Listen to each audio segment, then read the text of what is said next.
Sound City. Dave Grohl interviews musicians who recorded at the legendary Sound City studios. Now, exclusive for SiriusXM, hear Dave himself interviewed by none other than actor and musician Jack Black.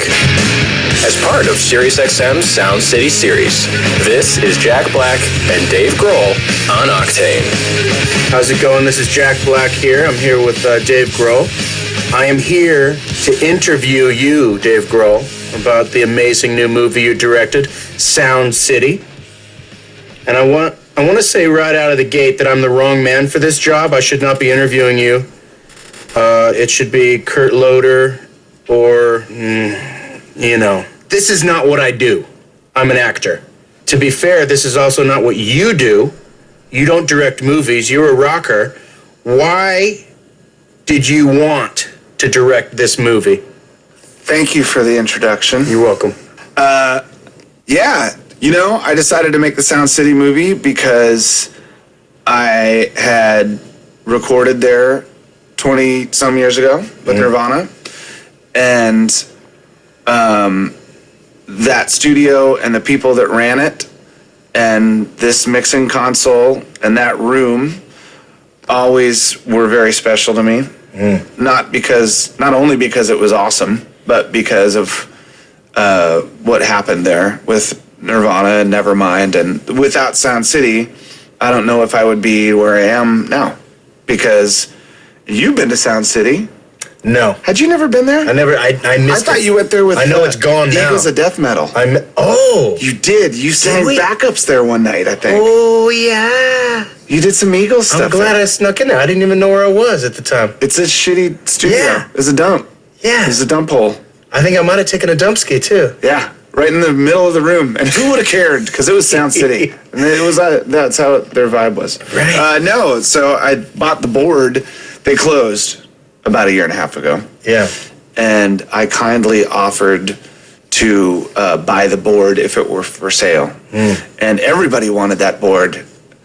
All the producers wanted it. I just thought Rick Rubin would get it, or maybe Tom Petty, or maybe one of the other famous producers that worked there all the time. But they were nice enough to sell it to me. Nice. And so I thought that I would make a short film about Sound City. Like at first it was just me and my buddy Jim Rhoda, and I thought that I would make just like a YouTube clip. Yeah. Because it happened right around the 20th anniversary of Nirvana, of Nevermind. Around the 20th anniversary of Nevermind is when I bought the board, and I thought, well, this will be like a nice sidebar to the whole 20th anniversary story, and I'll make this short film clip that like I'm reunited with the board that's responsible for me who I am. And but then it just kind of snowballed. When you see Tom Petty now, is he a little bit angry at you that you got the fucking board? No. And Rick Rubin, no problem. Oh, good. I'm glad it ended up somewhere nice. We talked about it today. And he said he was glad that I got it because he knew that I would use it. Yeah. Whereas he has a lot of other equipment and a bunch of other studios. Right. He said that, he's glad it's here because it's probably going to get a lot of use. Yeah. So I'm psyched. It's a major thing. It's like owning a house. It's like its own house. It's funny today, the German... You gotta put that in the will. It's gotta go to, Oh, yeah. And if your daughter doesn't care about, a Neve board, you gotta make sure it goes somewhere. It might have to go straight a living will, you're saying? It might have to go somewhere like a museum. Let's be honest. I really thought that it would go to the Rock and Roll Hall of Fame. Yeah. Because everyone from Barry White to Evel Knievel to Charles Manson to Nine Inch Nails and Metallica, everyone has made a record on this board. It's shocking how many people have made records on this board. So I thought, if you've ever been to the Rock and Roll Hall of Fame, you see artifacts and articles and things like this there. And I thought, well, they'll just give it to the Rock and Roll Hall of Fame. Yeah. But they didn't. So I'm psyched. Well, you see a machine like this, and it's an amazing thing to look at. It's like looking at an airplane console. Yeah. There's so many dials and knobs and twisty things. But just to stare at it doesn't really do it justice. If it was sitting in in a museum, it'd be cool to, oh, wow, that's where it happened? Cool. Moving on. What the magic in it is using it. Yes. And you got to just keep on making music with this thing until the springs explode or something, right? Well, I don't think that this will ever stop working. Like, I bet you that the thing is that because people would consider it obsolete. I mean, it's kind of impractical. Like nowadays, if you want to make a record, you just sort of open up your laptop and you can do it in your living room. GarageBand. Sure, it's easy.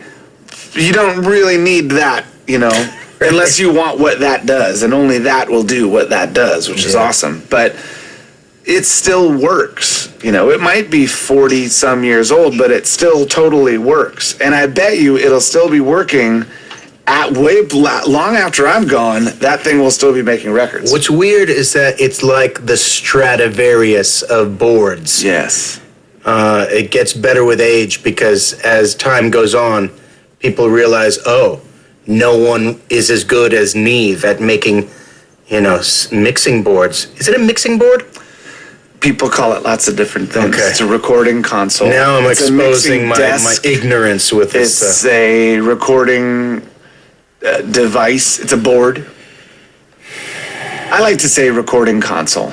So you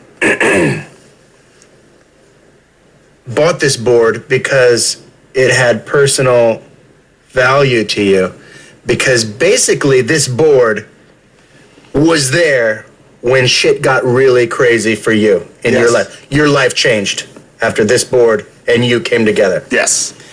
I think that, okay, so Sound City was one of those studios where, first of all, it was a dump.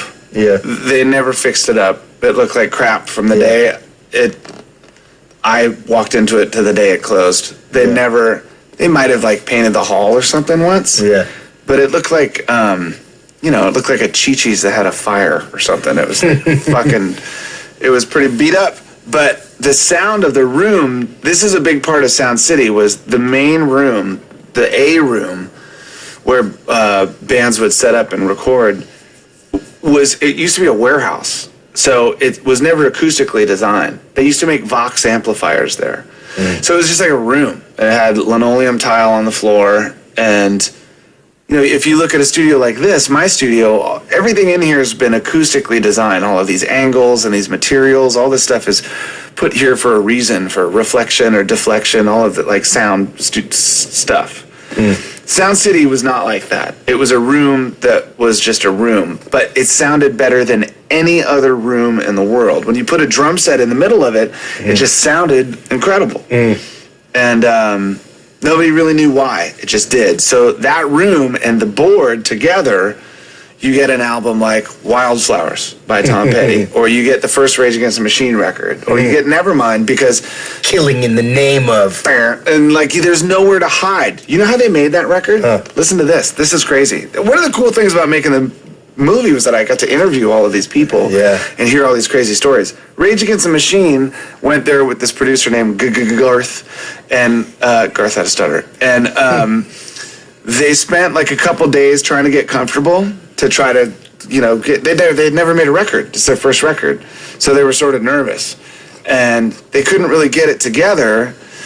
So finally they said, fuck it, you know what? Let's just invite all of our friends down here and put our friends in the room, and we'll set up a PA and we'll just record the record like that, right? So they invite all their friends down. They videotape this. It's in the movie. And it's fucking crazy because that song, Killing in the Name of, we start their interview section with that song, and it's the studio version that everyone's heard, and then we fade into the footage of them playing it with just the microphone on that VHS camera, and it sounds exactly the same because that take is what made it to the record. And they did half the record in the first night with all their friends just sitting around. Wow. So that's the kind of studio that Sound City was. Like that's how shit would happen there, and that's why it sounded so great, because the room sounded so real, and that board, it might make it sound a little different, but it only makes you sound better. Yeah. It was pretty great. Like Tom Petty and the Heartbreakers, they went to make a record there with Jimmy Iovine, and they wanted to record everything live. And Iovine had done like a Springsteen record and a John Lennon record, and all those bands tracked live. So Tom Petty wanted to do the same thing. And Ben Montench, their keyboard guy, he said that, you know, you'd do a take and you come back in and listen, and it was just cruel because you realize how much you suck. So it really pushed you to be better too, you know? And like Nirvana, I think the first song we recorded there was maybe In Bloom or something like that. And when we came in to listen to our first take, it was like, Nirvana had never sounded like that. It didn't sound like Bleach. It didn't sound like the Peel Session or anything. It was like, it was Nevermind. Like that first song we heard was like, holy shit, this is gonna be really good, you know? This is great. I'm on a tangent. I don't know what your question was. Well, my question was that it's personal for you. Yes. Because, and here's what I think. When I watch the movie, it works on a lot of levels. It works as an incredible, you know, slice of time, the golden era of sound. Basically, when they figured out how to make stereo recording around 1970 to when computers came in and kind of took over 1990, somewhere in there. That's to me what Sound City is really about. It's like this time where shit sounded the best. Yeah. And but it also works on another personal level where, you know, you were just a kid coming to LA. What are you, in your 20s? Yeah. I was like 22. You were 22. You're rocking, you're having a blast, life is fun. But then you come to Sound City, you lay down this album, and shit changes forever for you. Your life is turned upside down. And I came and saw, the first time I saw you was in San Francisco. And I was just a kid too. I mean, I was 22. I was born in 69. We're the same age. And so I'm in the audience feeling very young. And I'm watching you guys up there, and I'm thinking, God, these guys, this is the best show I've ever seen. I'm having a brain orgasm, and I'm looking around at everyone else in the audience. Everyone's on the same page. Everyone's having a brain-gasm. And I'm thinking these guys are gods. They've got to be, you know, older than me. But they're not. It turns out, you know, you guys are kids. And it's kind of a mindfuck when I think of what that must have been like for you as a kid, getting in this fucking rocket ship to another land of just mega historical, like in Mount Rockmore, legendary sauce washing over you. Must have done a number on your head. And I think when I'm watching this movie, I'm thinking, I wonder if this is a way for Dave to process all that and say, okay, wait, I'm going to go back to the beginning and piece it all. Where did this start? Started this board at Sound City, and sort of like learn the history of the board and like interesting put together. Because it's got a personal vibe, this movie. It's not just like, hey, here's a cool board where all these great albums were made. It's also like, it's about you, and it's about the experience that you had. You might be right. I mean, because that time in my life was funny, because coming down and making that album, all of a sudden I didn't know what was going to happen next. Like, I always kind of thought I knew what was going to happen next. Oh, I know what's going to happen next. I'm going to go home and beg for my job back. And then I'm going to work there until we go back in the van on tour. And then I'm going to have a blast for a month. And then go home and beg for my job back. And then eventually I'll outgrow this and have to get a real job and become an adult. But when we came down here to do that, all of a sudden, I didn't know what was going to happen next. I knew that we had made a really good record. Nobody knew what was going to happen because the fucking record company never even came down to hear what we were doing in the studio. I called Silva, our manager, at one point. I'm like, hey, did no one from the labels come down at all? Should I be nervous? He's like, no, you should feel fucking blessed, man. You know, there's people in there. I'm like, oh, yeah, okay. And then the fact that the first pressing of that record was like 30,000 copies or something. Nobody thought anything was going to happen, but it was such an exciting time because we felt, you could feel that there was some excitement. Like, you could feel that there was some sort of anticipation for something to happen. Like Lollapalooza had just happened. 20,000 people went to see a show with Susie and the Banshees and Nine Inch Nails, and that, from where I grew up, that's unheard of. I mean, that was crazy. The Pixies were getting bigger.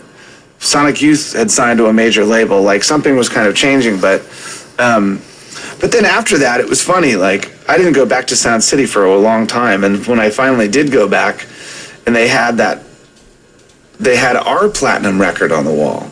Like, I remember walking in there for the first time and seeing Fleetwood Mac platinum records and Tom Petty platinum records and Rick Springfield and stuff like Neil Young.